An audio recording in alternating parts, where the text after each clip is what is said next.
네, 오늘의 말씀은 하나님의 은혜를 헛되이 받지 말라입니다. 그리스도인으로 불리우는 우리 모두는 그리스도로 말미암아 하나님과 화목하게 된 새로운 피조물이라는 것을 지난주 우리 설교에서 말씀에서 우리는 그렇게 불려졌습니다. 우린 새로운 피조물입니다. 그 새로운 피조물로서 그리스도를 대신하여 하나님의 일에 참여하도록 주님이 세상으로 보낸 그리스도의 사신인 것도 지난주의 말씀에서 우리는 그 설교에서 여러분들이 들었을 것입니다.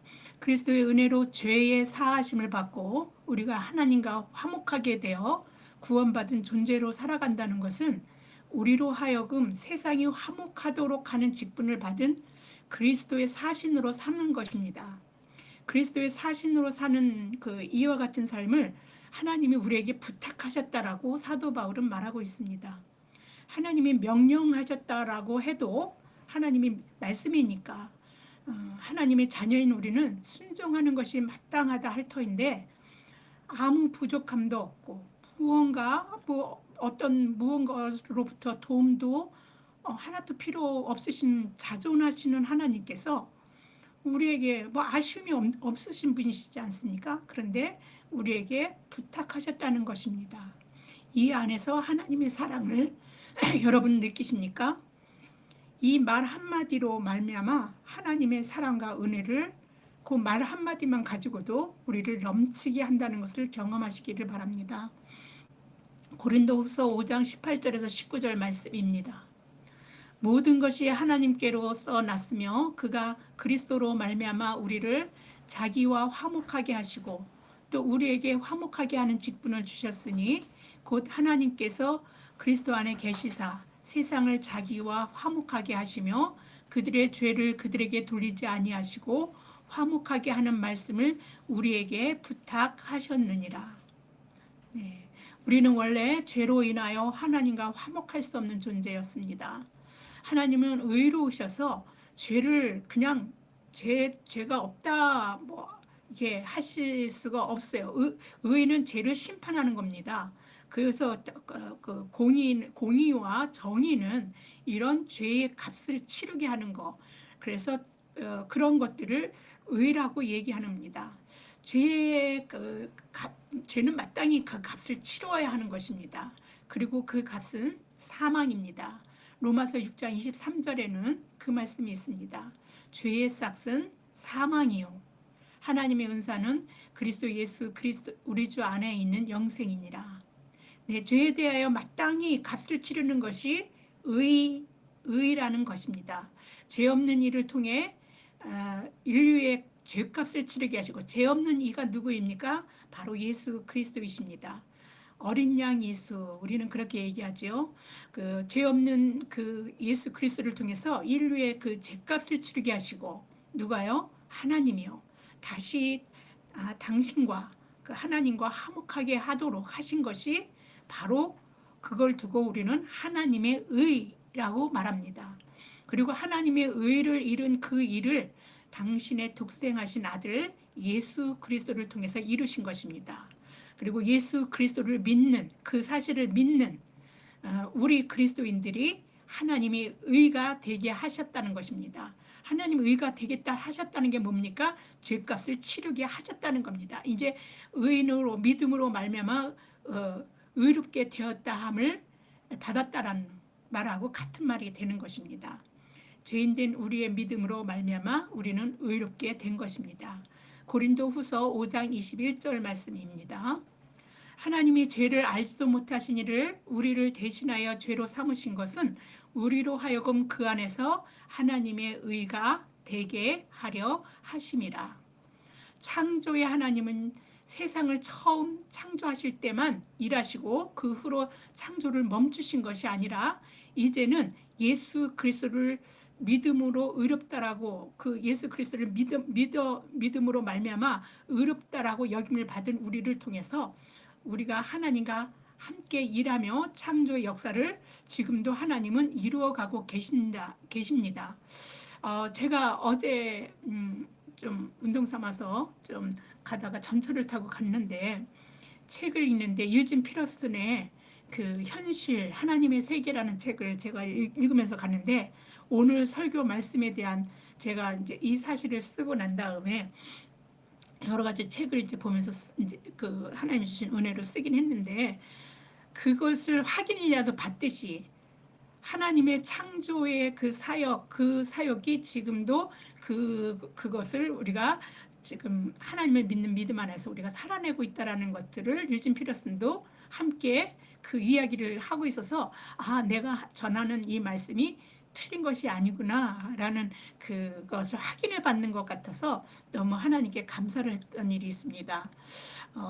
이러한 사실로 제가 말씀을 드리려고 했던 건 아닌데, 성령께서 나를 조명하여 주시고 말씀을 이러한 상황으로 이끌어가게 하셔서 이 말씀을 전하게 하면서 오히려 제가 이 말씀을 쓰면서 제가 은혜를 많이 받았습니다. 여러분도 저와 같이 말씀으로 은혜 받기를 바랍니다. 우리는 원래 그 하나님과는 거리가 하나님과 가까이 할 수 없습니다.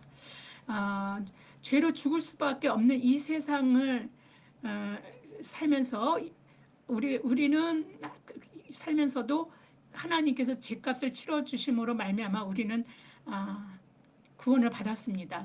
죽음에서, 사망에서 생명으로 옮겨진 것이죠. 그런데 나만 살으라고 하나님께서 그 값을 치르신 게 아닙니다.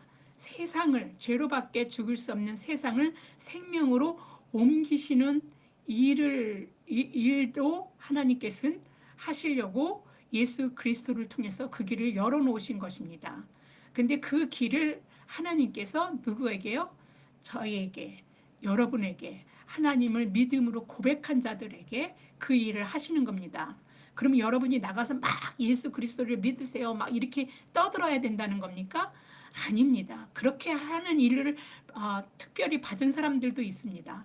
그렇게 해야지 하나님의 주의 일을 그렇게 선포하도록 선지자들이 그랬습니다. 입술을 가만히 둘 수가 없었습니다. 이 속에서 막 그 하나님을 전할 수밖에 없는 그 열심이 막 그를 밖으로 나가서 하나님의 말씀을 선포하게 만들었죠. 그런 사람들이 특별히 있지만 대부분의 사람들은 예수 그리스도를 믿고 믿음 안에서 새로운 각도에서 새롭게 재창조된 거죠. 이제 물질 세계, 육에 매여 사는 세계가 아니라 영의 세계, 영원하신 하나님과 함께 교제를 이루면서 그 창조의 세계를 새롭게 이어가는 그런 세계 속에 살고 있는 사람들은 자기가 경험한 것, 이 경험을 하나님과 함께 누리면서 그 삶에 참여하는 겁니다. 그것을 창조를 이뤄가는 것이죠. 그런 삶을 통해서 세상도 보게 되는 겁니다. 이렇게 말씀을 전하는 사람을 통해서 보는 사람도 있지만, 삶으로 하나님 믿음으로 새롭게 되어서 그런 삶을 은혜 안에서, 사랑 안에서 사랑을 실천하고 복음을 듣고 그 복음대로 하나님을 사랑하고 이웃을 내 몸처럼 사랑하는 삶을 실천하면서 은혜롭게 살아가는 그런 삶을 통해서 세상이 변화되어져 가는 거죠. 사랑이 나로부터 흘러갈 수 있도록 하는 것은 하나님의 창조를 함께 이루어가면서 사는 것이라고 이제 볼 수 있습니다. 그런 얘기가 저도 이제 그런 생각으로 말씀을 썼는데 유진 피터슨이 그 얘기를 쓰고 있더라고요. 그래서 이제 제대로 내가 말씀을 잘 파악하고 잘 전했구나라는 생각을 하면서 위로를 받았는데요. 그래서 이제 그렇게 이 세상은 그런 세상입니다. 그래서 하나님이 그냥 너만 믿고 너만 구원받고 이기적으로 그렇게 해서 그래 나는 이제 구원받았으니까 됐어. 그 하나님은 그렇게, 하나님의 사랑은 그렇게 왜곡되거나 그 어떤 머물러서 어떤 사람 한 사람에게 머물러 있는 게 아니라 온 그 사람의 인격 전체를 통해서, 삶 전체를 통해서 그러한 하나님의 창조 역사를 지금도 이뤄가고 있는 것입니다. 하나님은 이제 하나님은 우리를 그냥 세상을 하나님과 화목하도록 하는 일을 하라고 하면서 하나님은 그냥 뒷짐지고 하나님은 그냥 가만히 구경만 하시는 분이 아니십니다. 함께 우리를 하나님이 우리가 하는 게 아니라 하나님이 하시는 겁니다. 하나님이 창조를 이뤄가신 일에 우리를 동참하게 하시는 것입니다. 우리는 우리가 일하는 것 같지만 우리가 일하는 게 아니라 하나님이 일하시는 일에 우리 삶에서 우리가 사용되어지고 있다라는 것들을 여러분들이 깨달을 수 있기를 바랍니다. 우리가 가지고 있는 재능이나 능력으로 우리는 일하는 게 아닙니다. 하나님이 주신 은혜로 그리스도의 사신이 되는 것이지요. 만약에 우리의 재능과 능력으로 만약에 우리가 일을 하고 있다면 그거는 이미 하나님의 일이 아닙니다. 그것은 우리 자신 일이 되고 자신의 자랑으로 끝나고 마는 그런 일이 되는 것입니다. 세상은 그렇게 살아갑니다. 그래서 내가 무엇을 했다, 내가 뭘 이뤘다 이렇게 얘기합니다. 그런데 우리는 나의 나됨은 내가 한 게 아니라 나의 나됨은 다 하나님의 은혜입니다 라고 고백하는 자들입니다. 내가 한 것이 아닙니다. 내가 오늘 하루 숨 쉬는 것도 내가 숨 쉬는 것 같지만 하나님이 호흡을 우리 안에 넣어주시지 아니하시면 이 호흡을 걷어가신다면 우리는 우리 스스로 호흡할 수 없는 것입니다. 그 일들을 잘 깨닫으시고 오늘 하루가 늘 감사하고 은혜로 충만한 그러한 하루가 되시기를 축원드립니다. 하나님의 일이 되기 위해 우리가 하는 것은요, 우리를 내어드리는 것 외에는 아무것도 없습니다. 내가 여기 있사오니 주여 나를 사용하여 주시옵소서. 이렇게 나를 비워 그리스도의 은혜로 그것이 바로 나를 비워서 그리스도의 은혜로 채우는 것입니다. 이것이 하나님의 은혜를 헛되이 받지 않는 것입니다.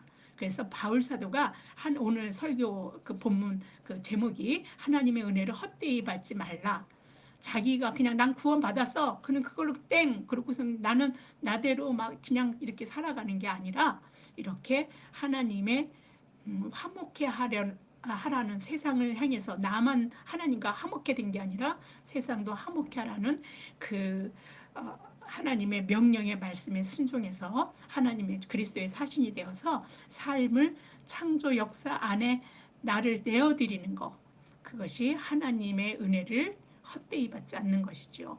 같은 의미의 다른 버전을 이 내용이 저는 이제 메시지 성경 유진 피터슨을 제가 참 좋아하는 작가입니다. 그래서 유진 피터슨이 쓴 메시지 성경이란 게 있습니다. 그 성경은요, 우리 일반 성경하고는 좀 달라서 좀 성경이 좀 어렵지 않습니까? 여러분들이 읽을 때 그게 읽어도 말이 이해가 되질 않고 우리는 이해하려고 읽는 건 아니지만 말이 이렇게 고학력을 가지고 교육을 받은 사람들도 성경이 맨 처음에는 참으로 어렵습니다. 그런데 이 성경을 일상적인 언어, 그때 그 성경의 말씀을 들었던 일반 사람들이 들어도 전혀 어려움을 느끼지 않았었거든요. 그런 언어로 그 언어로 대체해서 지금 일상적으로 쓰는 사람들이 쓰는 말로 바꿔서 성경을 번역한 것이 메시지 성경이에요. 그래서 메시지 성경을 여러분들이 한번 읽어보시면 성경이 어렵다가도 이게 이런 뜻이었구나 라고 이해하기가, 목사님 설교 성경 말씀을 풀어주시는 분도 많지만 그렇게 스스로가 하나님의 말씀을 더 알기를 바란다면 그렇게 읽어보면 참 좋을 것 같습니다. 그런데 유진 피터슨이 이 메시지 성경에서 하나님과 화목하게 하는 그 하나님이를 어떻게 해야 되냐면 그리스도 안에 머물기만 하면 됩니다 라는 말로 번역하고 있어요. 우리가 우리의 힘과 능으로 무엇을 해야 하는 것이 아니라는 그런 말씀을 하고 있는 것이죠. 메시지 성경, 이거는 이제 여러분 화면에 안 띄워질 겁니다. 메시지 성경 고린도 후서 5장 21절입니다. 제가 읽어드리겠습니다. 어떻게 하면 되느냐고 여러분은 물을 것입니다. 하나님과 화목하게 한 것을, 세상을 화목해 하는 그 일들을 어떻게 하면 되느냐 이렇게 물으실 겁니다. 이런 얘기죠. 그리스도 안에 머물기만 하면 됩니다. 하나님께서는 잘못한 일이 없는 그리스도께 죄를 씌우셔서 우리로 하여금 하나님과 바른 관계를 맺게 하셨습니다. 그렇게 얘기하면서 하나님의 은혜를 헛되이 받지 말라는 말씀을 이렇게 다음과 같이 번역합니다. 하나님께서 우리에게 주신 이 놀라운 삶을 조금도 낭비하지 마십시오. 하나님 은혜를 헛되이 받지 말라, 이거를 뭐라 그래요? 삶을 낭비하는 삶을 살지 말라, 이런 말로 유진 피러스는 번역을 합니다. 하나님의 은혜를 헛되이 받는 것이 다름 아닌 사망에서 생명으로 옮겨진 바 된 우리가 그 얼마나 값진 것입니까? 우리가 이제 죽음에서 생명으로 옮겨졌는데 이보다 더 귀한 게 어디 있겠습니까? 그런데 이걸 또다시 육의 만족을 위해서 이 귀한 걸 받고도 육의 만족에 전전긍긍하면서 살아가면 그게 삶을 낭비하는 것이라는 그 말하는 것입니다. 여러분, 예수 그리스도를 믿는 믿음으로 우리는 하나님이 우리 안에 내주하고 하나님 우리 안에 계시다 그랬죠. 내주하시며 우리를 하나님의 창조의 파트너로 사용하고 계시는 것입니다. 여러분, 이게 얼마나 놀라운 일입니까? 천지 만물을 창조하신 그 분이, 당신이 그냥 우리 필요 없으세요. 당신이 얼마든지 그렇게 하실 수 있는데도 불구하고 우리의 삶 하나하나, 우리의 호흡 하나하나 그 안에 우리와 함께 하시면서 창조의 사역을 지금도 이뤄가고 계시는 겁니다. 여러분이 자고 있는 것 같지만 자는 것 안에서도 하나님은 여러분과 함께 그 창조를 계속해서 파트너로 이어져 가고 있다는 것입니다. 하나님은 졸지도 않으시고 주무시지도 않으신다 그랬었어요. 우리는 졸리면 자고 우리는 그렇게 일하다가도 쉬어야 하겠지만 하나님은 그렇게 하지 않으십니다. 여러분이 이 사실을 깨닫든지 못 깨닫든지 인정하든지 인정하지 못하든지 우리가 그리스도 안에 있기만 하면 하나님은 우리를 통해서 하나님의 창조의 역사를 이루어 가고 계시는 것입니다. 죽음에서 사망으로 옮기는 일은 새로운 피조물로 재탄생하고 한 것입니다. 그것이 사람에게이든지 자연에게이든지 죄로 인해 죽을 수밖에 없어서 탄식하고 있는 이 세상을 다시 창조하는 하나님의 일인 것입니다.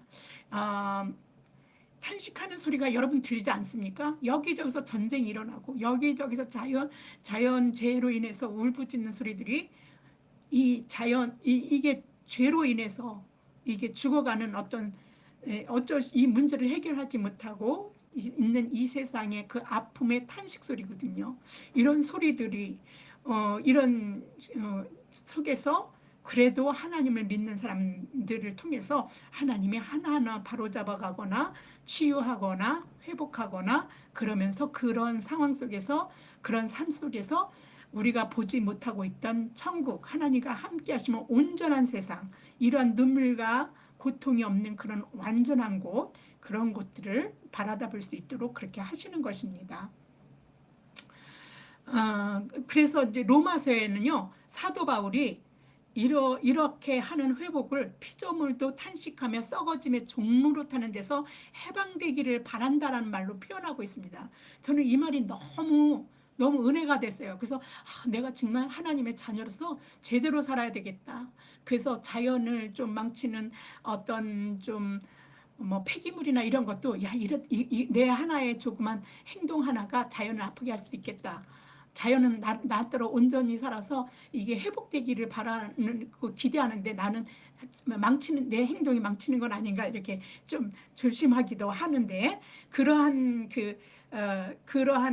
것은 제가 이 로마서에서 읽고서 그때부터 그렇게 자꾸 생각하게 됩니다. 이제 자연도 죽음에서 생명으로 옮겨지기를 바라는 것입니다. 회복되기를, 이 사망에서 죄 때문에 고통받는 이 신음에서 벗어나기를 바라는 거죠. 자유하기를 바라는 거죠. 그래서 피조물이요, 하나님의 아들들이 나타나기를 고대한다라고 이거를 그렇게 사도 바울이 말하고 있습니다. 하나님의 아들들, 딸은 안 됩니까? 자녀들을 이렇게 표현한 것뿐입니다. 로마서 8장 19절에서 21절을 보겠습니다. 피조물이 고대하는 바는 하나님의 아들들이 나타나는 것이니 피조물이 허무한 데 굴복하는 것은 자기 뜻이 아니요 오직 굴복하게 하신 이로 말미암음이라.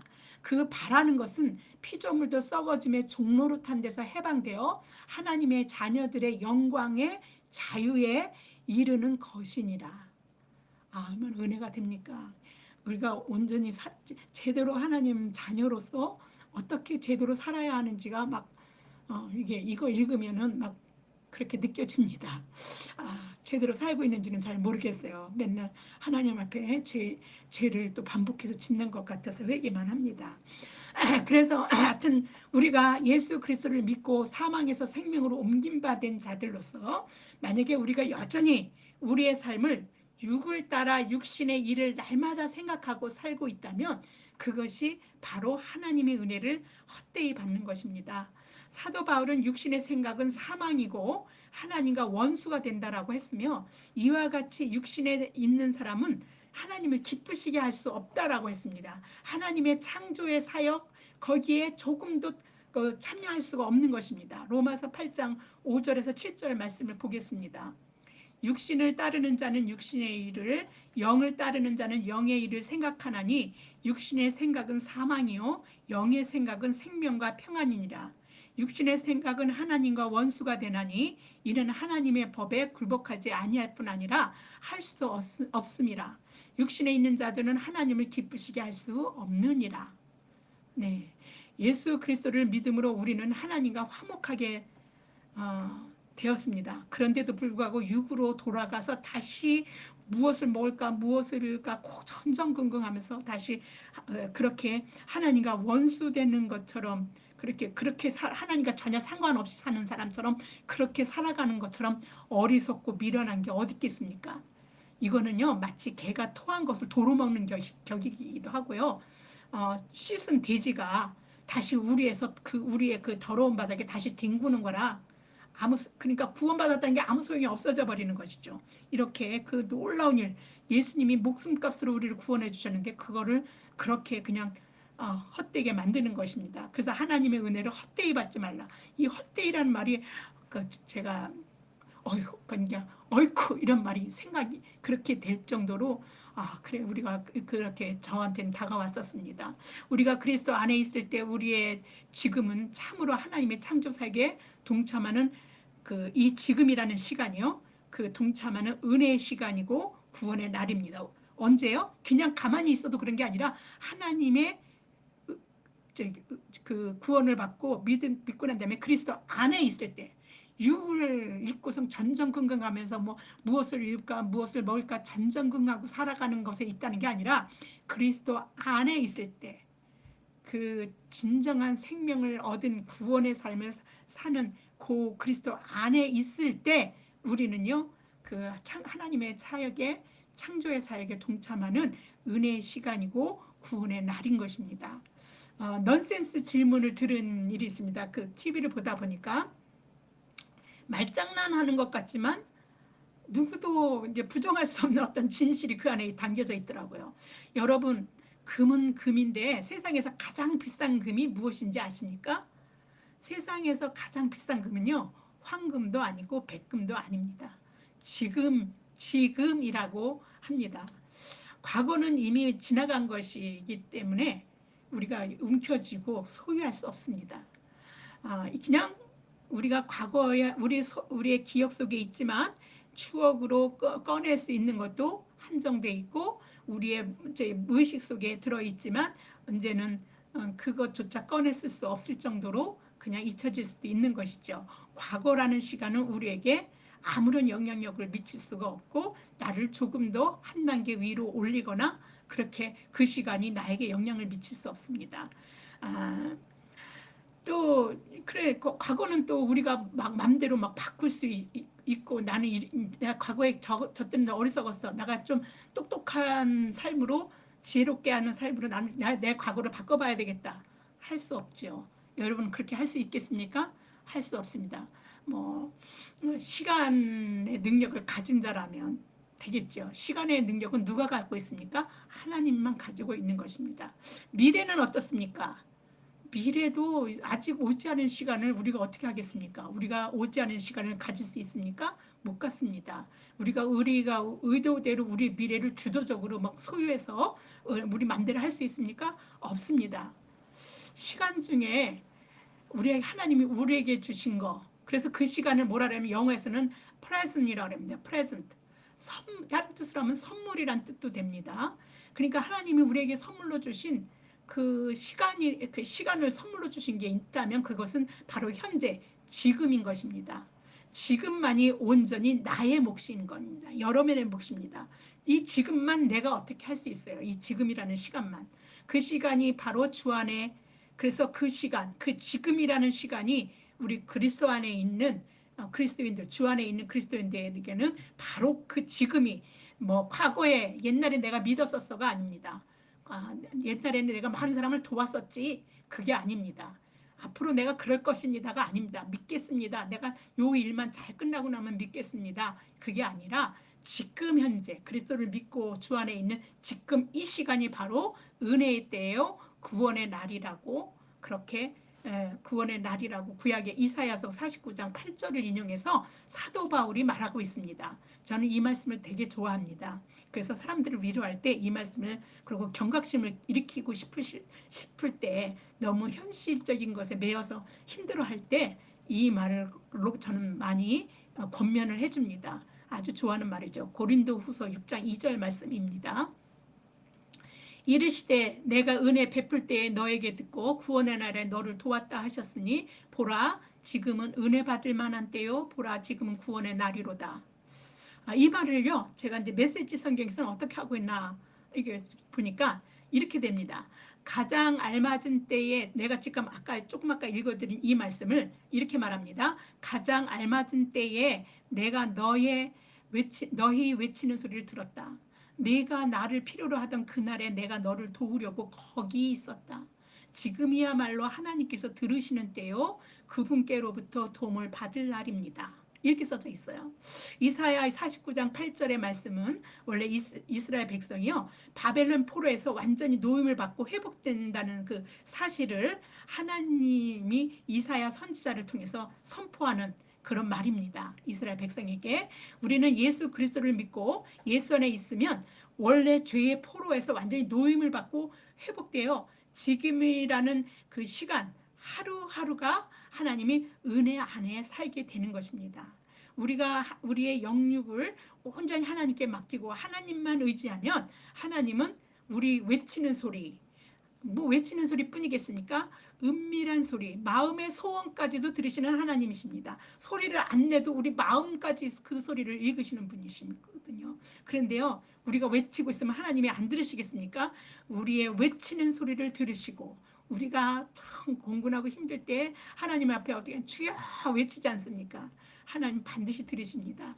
우리가 필요할 때 우리를 도우시려고 우리가 하나님을 부르는 어디예요? 어디 먼 데 계시는 게 아니라 바로 거기에, 우리가 하나님을 부르는 바로 거기에 하나님이 계시는 것입니다. 못하실 것이 없고 모르시는 것이 없는 전지전능하신 하나님이 우리가 하나님을 부르시는 바로 거기에 계신 것입니다. 그 하나님을 우리는 뭐라고 불러요? 아버지. 이스라엘 백성처럼 감히 하나님의 이름을 부를 수가 없어서 그렇게 그 자음자 모음 빼고 이제 자음자 만나서 야훼 이렇게 아버지를 부를 수가 없었습니다. 주여 이렇게 불렀죠. 근데 아버지, 우리는 오늘도 예수 그리스도 그 구세주 덕분에 하나님을 아버지 이렇게 부릅니다.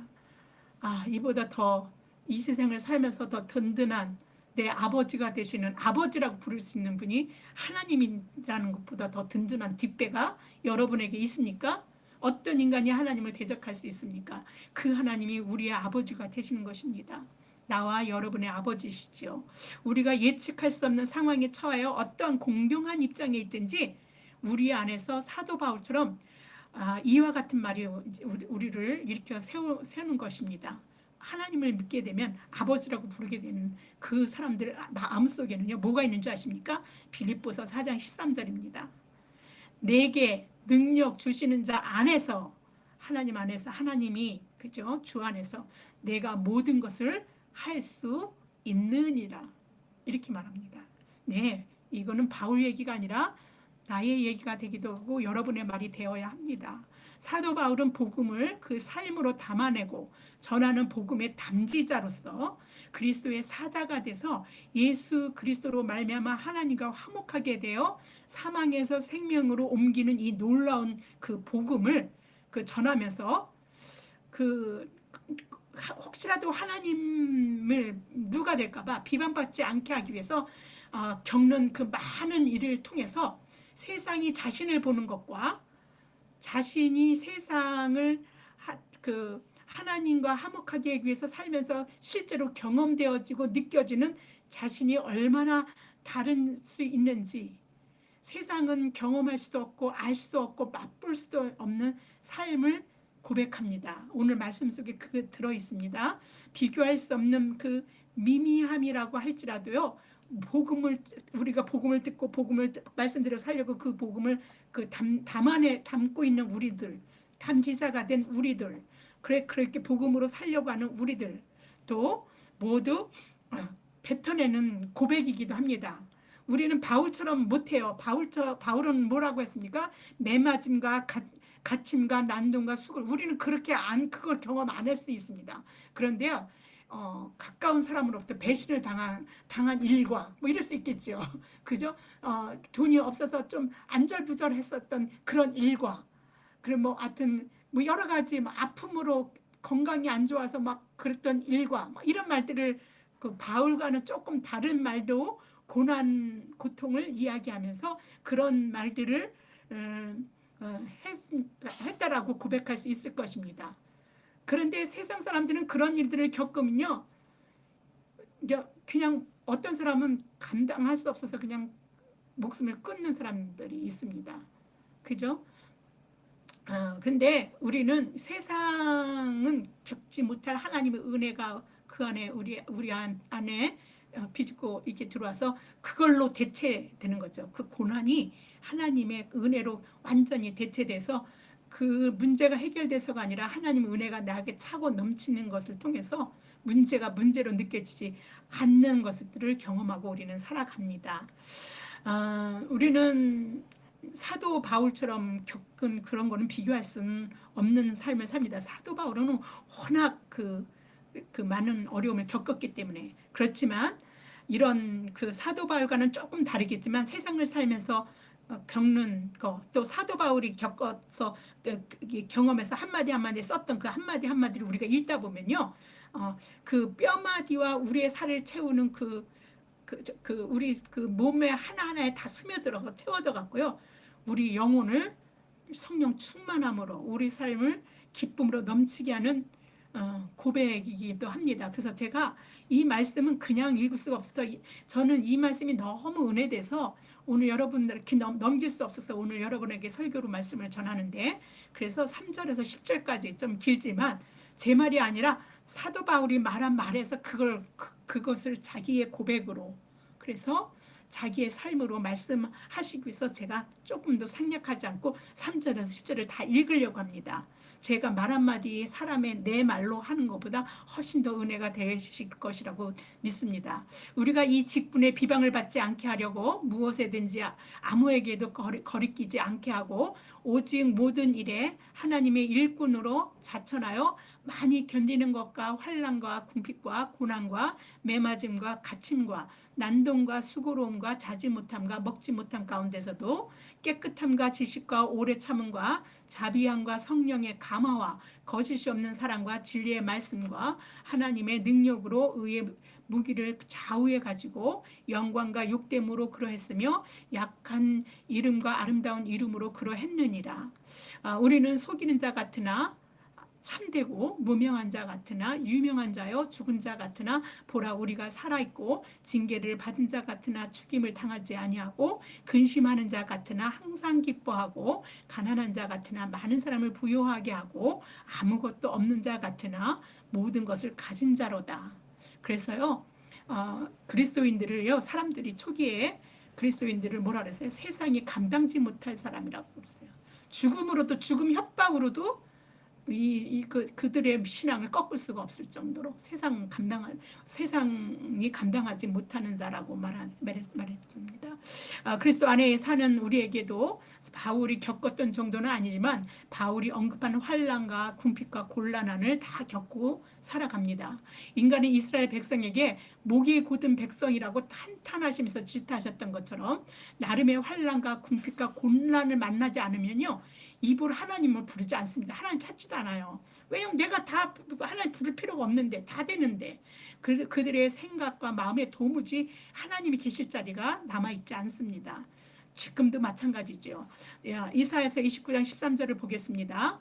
주께서 이런 백성에 대해서 이렇게 얘기하고 있습니다. 주께서 이르시되 이 백성이 입으로는 나를 가까이하며, 입으로 하나님 불러요. 입술로는 나를 공경하나, 하나님을 사랑하고 공경한다고 말하죠. 그들의 마음에서는 내게서 마음은 내게서 멀리 떠났나니 그들이 나를 경외함은 사람의 계명으로 가르침을 받았을 뿐이라. 그냥 말씀을 그냥 말씀으로만 읽는 거죠. 그 하나님, 그리고 하나님 말씀 그렇지 이렇게 하고 삶에서는 전혀 그것들이 하나님 말씀이 나를 조금도 그 신경 쓰지도 않고 사는 거죠. 이사야 선지자를 통해서 하나님이 한탄하신 이 백성, 그게 누구였습니까? 이스라엘 백성입니다. 근데 이스라엘 백성뿐입니까? 바로 저와 여러분은 아닙니까? 우리가 우리 자신을 돌아다 보면 이스라엘 백성에게만 손가락질할 수는 없을 것입니다. 근본적으로는 이스라엘 백성과 다를 바 없는 우리가 그리스도와 함께 십자가에 못 박혀 죽고 이제는 새로운 피조물로 그리스도를 믿는 믿음 안에서 살면서 깨달아야 할 것이 있습니다. 그것은 우리가 그리스도 안에서 하나님이 우리 안에 내주하고 계시다는 사실입니다. 하나님이 계신 곳이 어디입니까? 성전입니다. 그런데 하나님이 우리 안에 내주하고 계시대요. 그러면 우리의 몸이 뭡니까? 우리의 몸이 바로 성전인 것입니다. 하나님이 우리 안에 계시다면 우리의 그 살아계신 하나님이 계신 우리의 몸은 성전이 되는 것이죠. 우리 안에, 그렇다면 우리 안에 그 어떤 것도 함께 할 수는 없는 것입니다. 돈이든지 자식이든지 부모든지 명예든지 권력이든지 지적 능력이든지 자기 자신이든지 그러한 것들이 우리 안에 꽉꽉이를 들고 앉아 있는 그런 모든 것들을 우리는 내어 쫓아야 합니다. 하나님보다 더 우선순위에 두어, 그건 무시하라는 게 아닙니다. 그것을 아무것도 아닌 걸로 여겨서 아주 그냥 완전히 그렇게 경멸하고 살아라는 게 아니라 우선순위에서 두어서는 안 된다는 겁니다. 맨 위에다 두어서는 안 된다는 겁니다. 자기 자신을 하나님보다 더 위에다 두어서는 안 되는 겁니다. 부모도 자식도 마찬가지입니다. 돈도 명예도. 그런데 그런 하나님보다 더 위에다 두고 있는 거, 그게 우상입니다. 그런데 하나님이 우리 안에 계시다면 그런 우상과 하나님이 우리 안에서 함께 할 수는 없지 않습니까? 빛과 어둠이 함께 할 수 없는 것입니다. 죄와 선, 착함과 악함이 함께 할 수는 없습니다. 사도 바울은 그리스도와 우상인 베리알이 어떻게 조화가 되냐고 묻습니다. 하나님을 모신 성전과 우상이 일치할 수 없는 것입니다. 오늘 성경 본문 뒷부분에 그런 말씀이 있습니다. 고린도 후서 14장 16절 하반절서부터 보겠습니다. 너희는 믿지 않는 자와 멍에를 함께 매지 말라. 의와 불법이 어찌 함께하며 빛과 어둠이 어찌 사귀며 그리스도와 베리알이 어찌 조화되며 믿는 자와 믿지 않는 자가 어찌 상관하며 하나님의 성전과 우상이 어찌 일치되리요. 우리는 살아계신 하나님의 성전이라.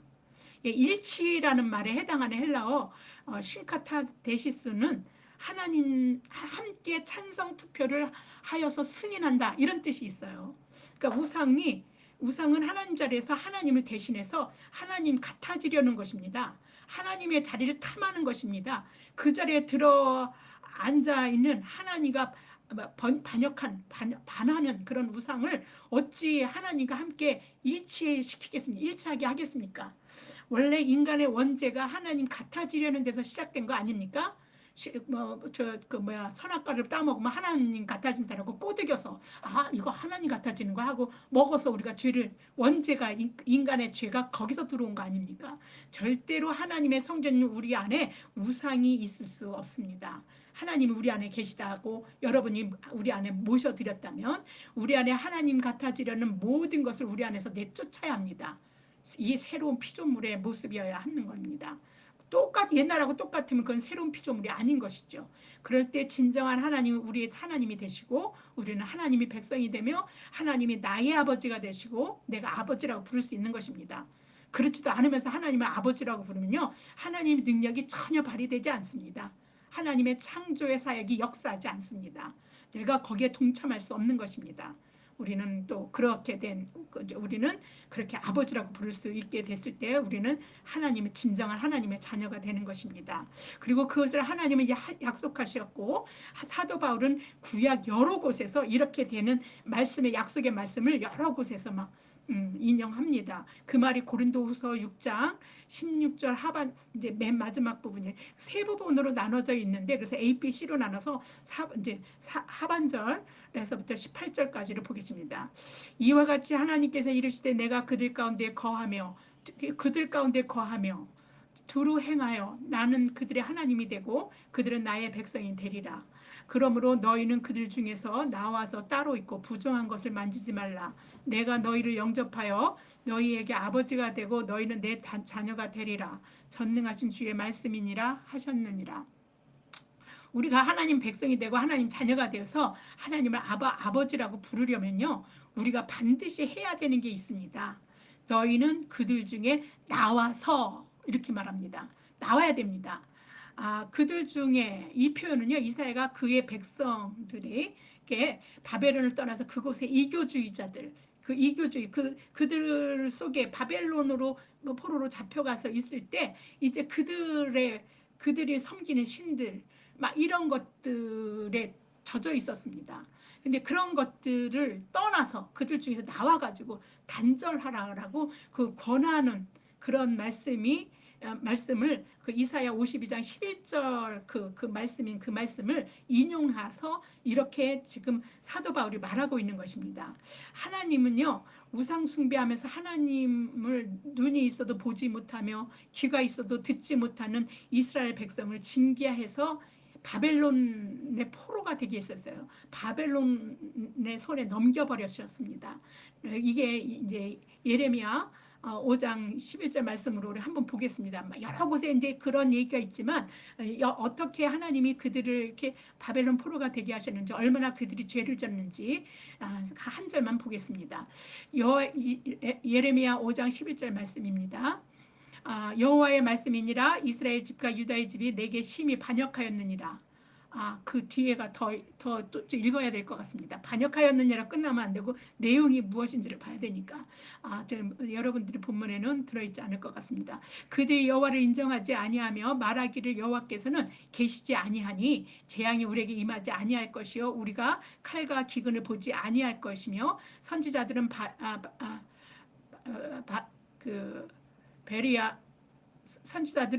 베리알 말씀이 그들 속에 있지 아니한즉 그같이 그들이 당하지 아니하느니라. 예, 이제 하나님이 어디서 이제 하나님이 하나도 우리도 그럴 때 많지 않습니까? 막 악한 일이 일어나면 하나님 계시면 저런 일들이 일어났겠어? 이런 일이 안 일어나는 건 하나님이 안 계시니까 그런 거야. 이렇게 한 이스라엘 백성도 아마 그랬던 것 같습니다.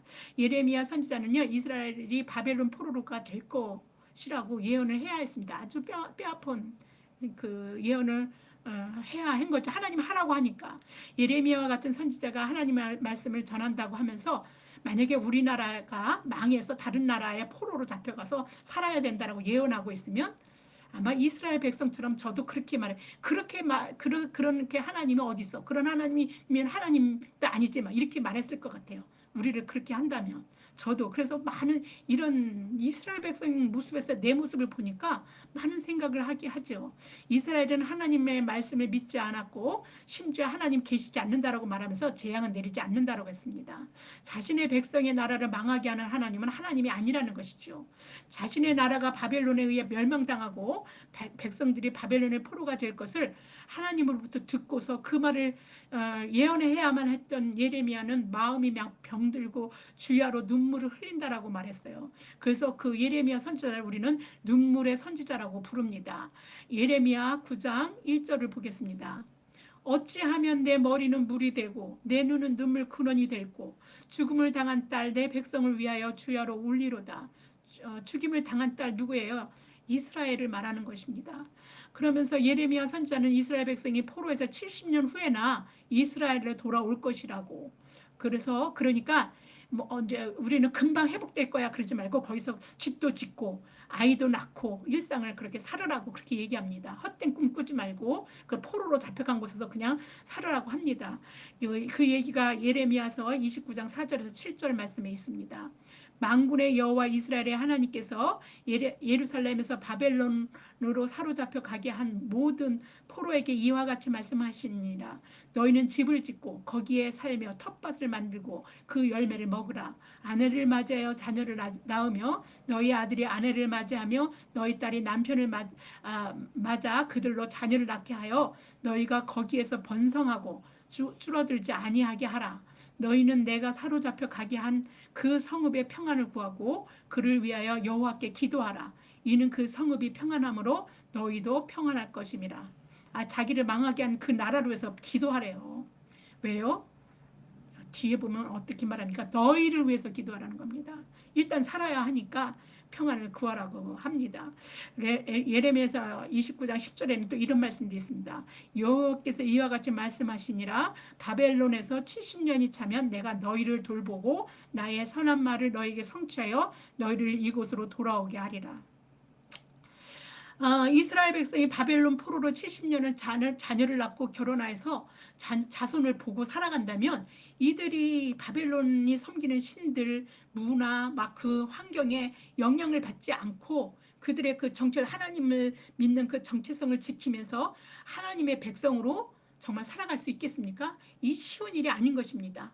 하나님과 언약을 맺고 하나님이 그들의 하나님이 되시고 그들은 하나님의 백성으로 그들의 조상 대대로 그 말씀을 믿고 말씀을 받았고 하나님으로부터 놀라운 기적도 경험하고 막 이렇게 하면서 했어도 하나님을 배반해서 이스라엘 포로가 될 정도로 하나님을 경록해 하고 막 그 우상 숭배하면서 막 그렇게 경록해 했던 이 민족인데 고양이 한테 생선 가게에 맡기는 것처럼 아주 우상이 널브러져 있는 그곳에 그 현장에 아예 들어가서 그냥 아들 딸 낳고 살으면서 이스라엘 백성이 그렇게 살으라는데 이들이 그렇게 살아갈 수 있겠습니까? 참으로 어렵죠. 그런 민족을 알기에 하나님은 이사야 선지자를 통해서 하나님 백성으로 그들의 정체성을 지키면서 구별된 삶을 살도록 그 바벨론 그 우상 숭배가 우글거리는 그곳에서 그 이교주의를 단절하고서 살으라고 권고한 내용이 바로 이사야 52장 11절이고 그 말씀을 이용해서 바울이 뭐래요? 그들 중에서 거기를 떠나라는 거고 이렇게 이 말씀을 인용해 갖고 그들 중에 떠나라 이렇게 얘기하는 겁니다. 이 말씀을 인용해서 고린도 교인들을 향해서 우리 고린도 후서지 않습니까? 누구에게 쓰고 있는 겁니까? 고린도 교인들에게 쓰고 있는 겁니다.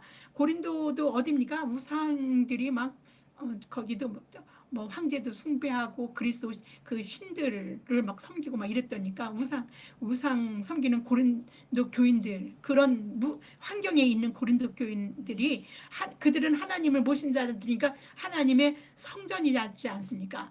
그 우상을 성전이 아니라 하나님의 성전으로 살기 위해서 우상 숭배나 음행하는 일 무절제하고 살아가는 그 삶을 고린도 교인들이 그렇게 살았으니까 그들로부터 나와서 따로 있고 부정한 것 만지지 말라 이렇게 말하면서 하나님의 성전인 고린도 교인들이 세상과 구별된 하나님의 백성으로 살 것을 권고한 말씀입니다.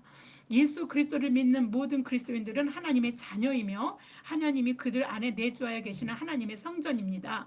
우리는 세상에서 나와 따로 있고 우리 세상에 섞여 살아라가 아니라 세상에서 나와서 거기서 나와 이렇게 하나님이 명령하십니다. 세상과 구별된 부정하지 않은 성결한 삶을 살 의무가 있는 하나님의 자녀들입니다.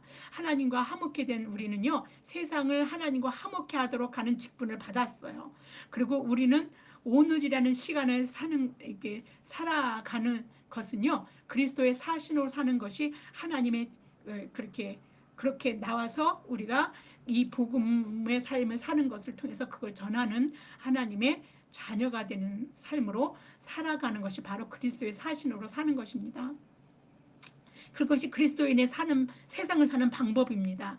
사도 바울이 이제 자신이 사는 것은 자신이 사는 거 아니라 자신 안에 그리스도께서 사는 것이라고 고백한 것처럼 우리는 모두 육신을 십자가에 못 박았고 우리가 사는 것은 우리 안에 그리스도께서 사는 것이라고 이렇게 고백하면서 하나님의 창조를 하나님과 함께 이루며 지금이라는 그 시간을 은혜 받을 만한 때 구원의 날로 살아가야 하는 것입니다.